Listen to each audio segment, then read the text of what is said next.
சோம்புத்தூள் ready ஆயிடுச்சு. நல்லா ஆற வச்சு அரைச்சாச்சு.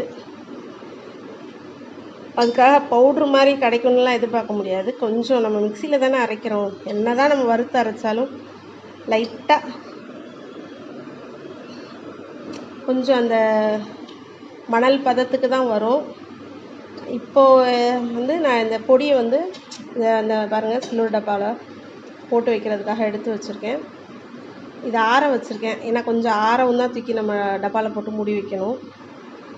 இப்போ நான் இதை நம்ம எதுக்கெலாம் யூஸ் பண்ணலான்றதை சொல்கிறேன்.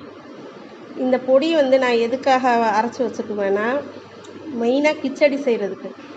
கிச்சடி நம்ம காய்கறி போட்டு ரவை போட்டு செய்கிறோம் பார்த்திங்களா, அந்த கிச்சடிக்கு கண்டிப்பாக இந்த பொடி போட்டே ஆகணும். இது போட்டால் தான் நல்லா டேஸ்ட்டாக இருக்கும்.